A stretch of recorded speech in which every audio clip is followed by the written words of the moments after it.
Okay guys, let us now understand how to strategize for our NMAT as well as SNAP preparation. But before that, in order to strategize, we need to understand what exactly is the minute details about both these two examinations, their formats, and how we have to plan for our strengths and weaknesses and accordingly attack the examination paper.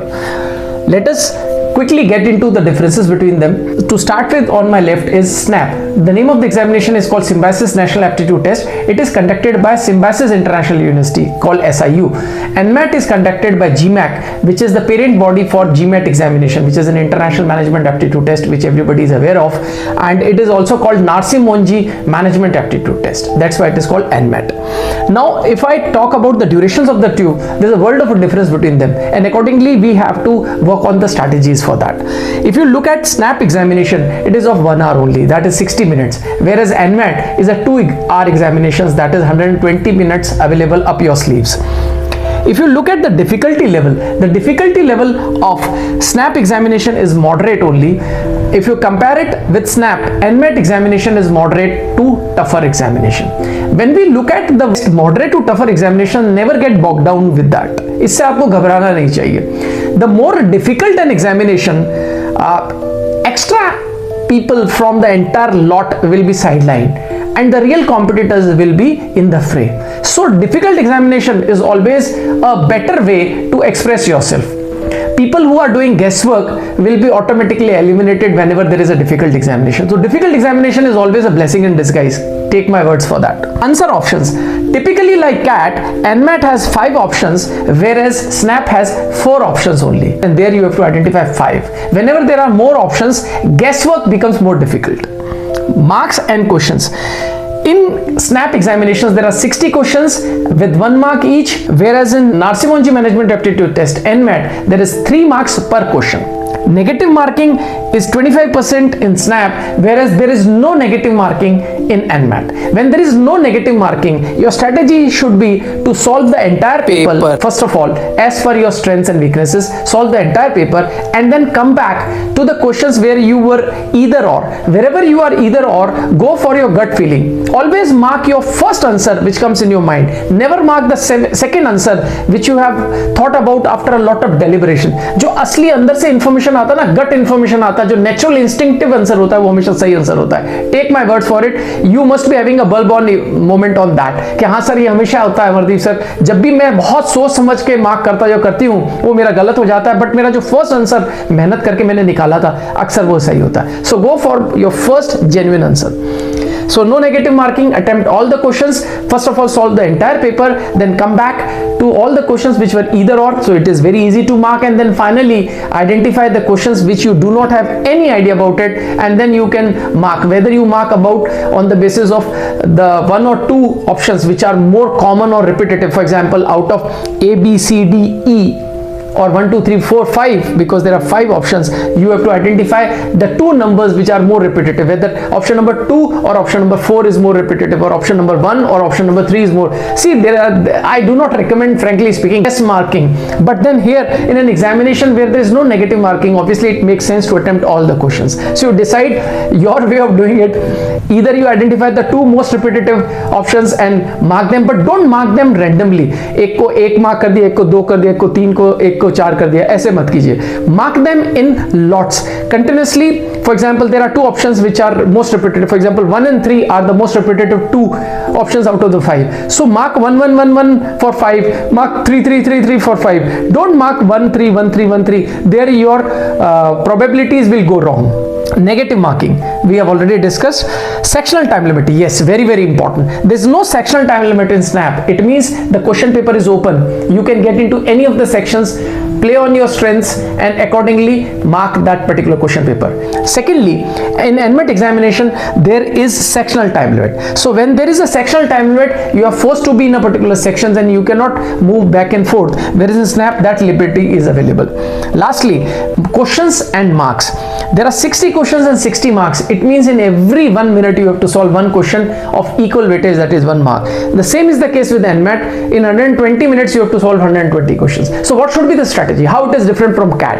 If you have seen CAT examination which you have just appeared, there were 22 questions per section and there were 3 sections. It means 66 questions were there. So CAT examination was an examination of accuracy and speed. When I'm saying accuracy and speed, CAT examination wanted, it expected that you should be giving priority to accuracy. Of course, you should be paying attention on the speed also, but first priority should be given to accuracy and then to speed. Whereas in these 2 examinations, if you look at it, the strategy is clearly outlined and you can understand that since it is 1 question per minute requirement, so you have to be very fast. So these are speed based tests, and in speed based tests you have to practice a lot. So my strong recommendation to all of you to do a lot of mock tests of NMAT as well as SNAP. There are various resources available, a lot of free material is available on the internet, and if you are part of some entrance training institute or you have bought some material, you can rely on that. So 60 minutes, 60 questions, 120 minutes, 120 questions, get set, go is the situation. So you have to really bank on your strengths. You should know what are your strengths, and I'll be talking more in detail about it when we'll be getting into the later part of this video. As per the section specific details we'll be discussing. So in that I'll be telling you which all question you should attempt when. So I'll be giving you complete details about it. Don't you worry about, be with me. Okay, so the strategy is, again I'm repeating for you, speed and accuracy, not accuracy and speed. So the game has changed now, the game has reversed. You have to have a good speed and accuracy. And how to achieve that? Do a lot of topic specific, skill specific questions. For example, skill specific means you do a lot of RCs, you do a lot of para jumbled, that is a skill. Or topic specific, you have to do a lot of grammar questions. For example, you have to solve a lot of questions on prepositional error, for example.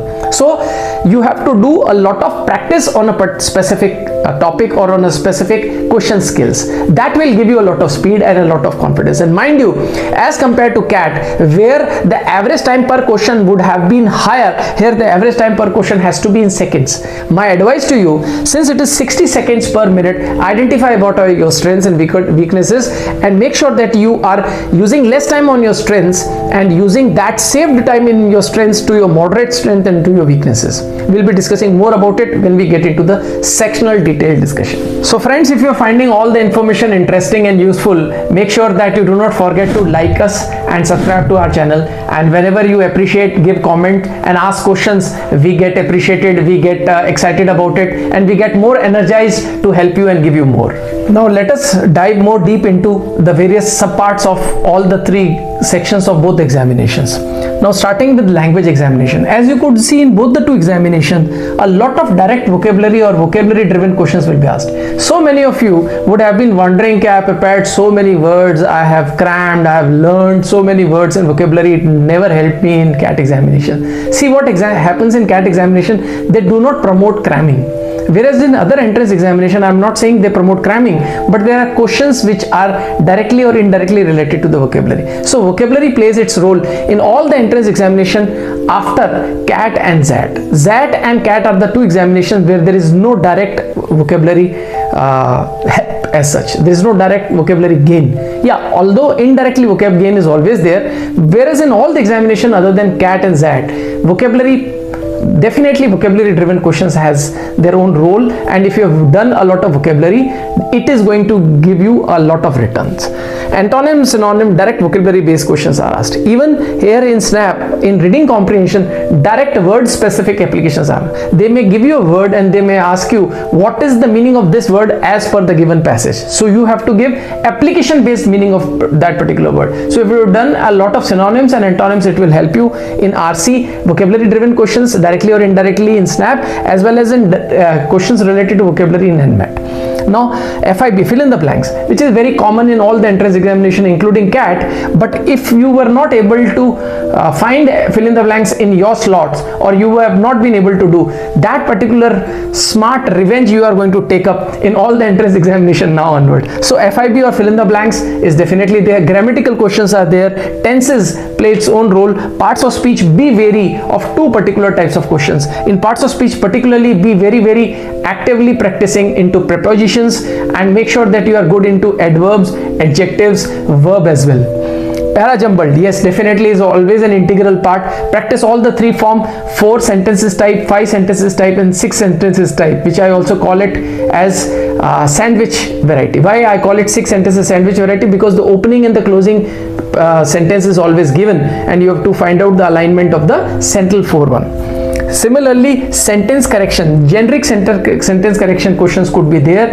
In addition to grammar, there could be question variety where there could be a direction as identify the best paraphrase sentences. It means you have to identify that particular question, that particular answer out of the options, which is the most precise of the 4. The direction may be identify the most precise of the 4 sentences. So reading comprehension, verbal reasoning, a lot of vocab based questions in both the 2 examination, and grammar based questions in both the 2 examination. So in terms of syllabus, language more or less it is even Stevens. Now let's jump into the quantitative ability or QA, trigonometry, algebra, probability, mensuration, coordinate geometry, 2D, 3D, line graph, mixture, allegation, the varieties which you have been preparing a lot, and you sometimes might be saying that sir, it never came in CAT examination. Don't worry, you prepared for MBA entrance, not CAT. Yes, definitely CAT is the mother of all entrance examination, but after CAT there is a lot of possibility, lot of opportunity to get into the best B schools by doing the mathematics which you have practiced.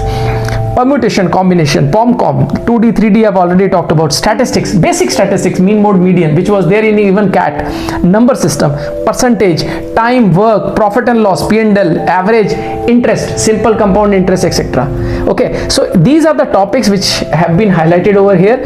Same is the syllabus in SNAP, where there is quantitative ability, but data interpretation, data sufficiency doesn't come directly much into NMAT, but it comes into SNAP. So DI and DS will play a greater role more in SNAP rather than NMAC. In NMAT, since it's a GMAC based, GMAC based examination, which is a GMAT patterned examination, DI and DS is lesser difficult. It is not regular, whereas in SNAP it is definitely being asked. Logical reasoning, LR. Critical reasoning, yes, a lot of role of critical reasoning. Questions related to statement, assumptions, weak, strong argument, course of action, all these varieties which you have practiced, analogies, okay, puzzles, family trees, coding, decoding, yes, definitely coding, decoding, you have to prepare a lot.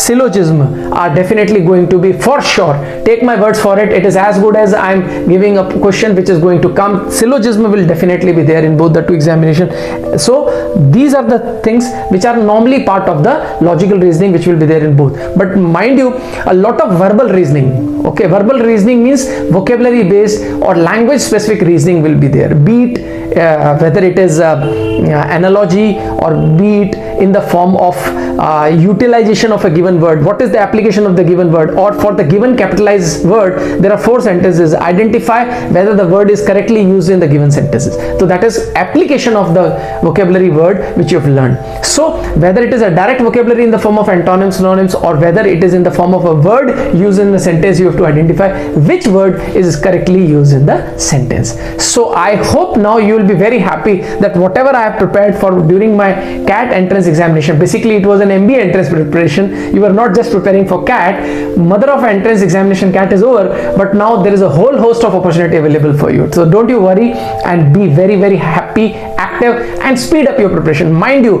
now is the game of speed and accuracy, not accuracy and speed. Now it is upside down situation. It means earlier we were accuracy driven, now we have to be speed and accuracy driven. Okay, so this was about the components of all the 3 sections. Now finally let us talk about the top institutes from Narsi Monji Management Aptitude Test and Symbiosis National Aptitude Test SNAP. The major institutes, the best part about NMAT is NMAT gives you your application possibility to more than 78 B schools. Yes, it's a very interesting information. Not only you get 51 Indian B school as an allied of Narsi Monji, you get 27 international B schools, to countries, far off countries as South Africa, Morocco, Nigeria, Philippines, etc.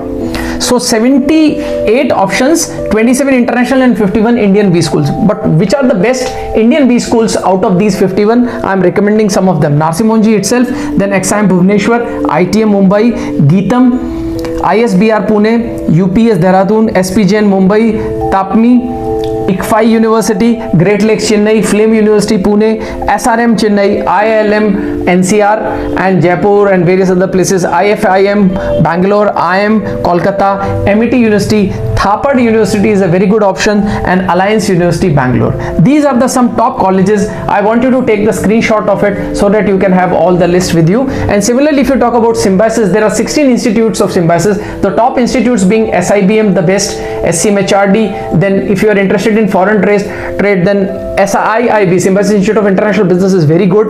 SSBF, Symbiosis School of Banking and Finance, is an excellent option for BFSI. If you are interested in banking, insurance and financial institutions, etc., BFSI sector, which is a very good sector, you have to just wait for my video. We'll be talking about in detail about all the institutes of Symbiosis. There is a separate video I am going to prepare and release very shortly of all the top institute of Symbiosis, why you should consider them and what is best part of them, why these institutions are better option than some of the other institutions available in the country. A complete video related to Symbiosis, all the 16 Symbies, I'll be giving you complete detailed information. Just wait and make sure that you watch and share that particular video, including this.